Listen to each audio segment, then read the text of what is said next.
The greatest parenting advice you might ever get could be coming from an airline flight attendant. Really, you say?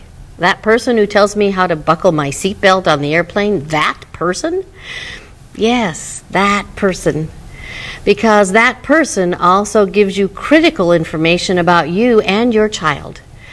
The directive given in case of an emergency, put on your own oxygen mask before you put on your child's mask, is a brilliant analogy about parenting.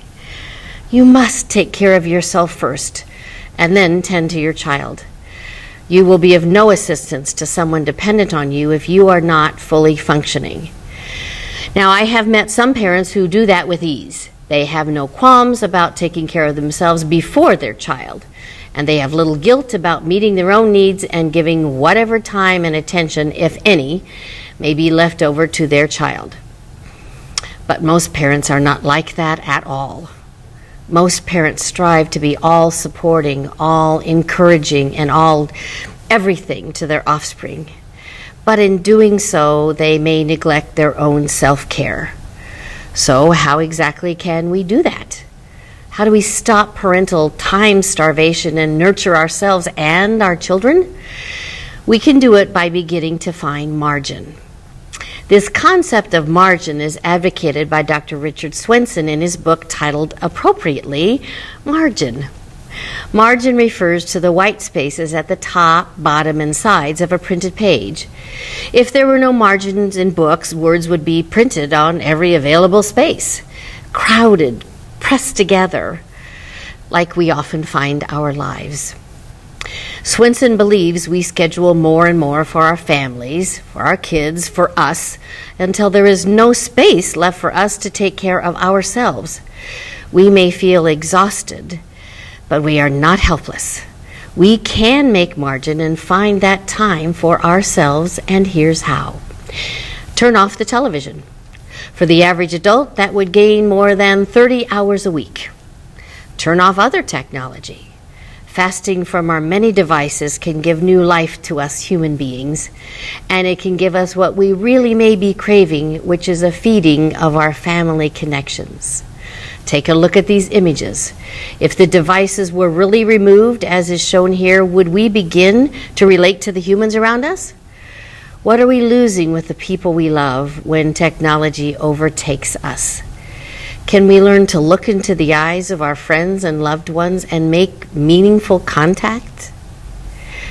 Practice simplicity and joy. Can we prune away any of our busyness? What truly brings you joy? Really think about what you could eliminate and what is so important that you should keep, and then do that. Get less done, but do the right things. Don't throw all meetings and commitments out the window. Choose wisely. A phrase may help you that has come to help me. When asked to take on a task or serve on a committee, I try to think if I am uniquely qualified to do the job. If a slot just needs to be filled, then that is one thing. But if I have particular skills or passions that would match me well to the task, then a yes would be a great answer. If not, then a no is a great answer, as that would allow someone else the chance to serve who may be more uniquely qualified than I. Ask for help. This is very difficult for us overachievers, but we can learn to utter those words, I need some help. Would you please help me? A friend or family member could stop by the grocery store for you.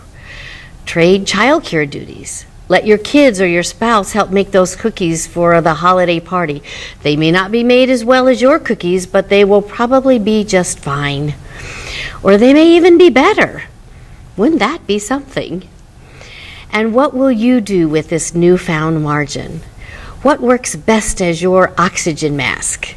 Well, you could go for a walk or a run, pray, read a good book, play a game, sing, take a hot bath, take a nap, write a poem, contact an old friend, dance, listen to music, do yoga, do nothing, audition for a play, meet with friends, create something or create nothing, and enjoy the solitude.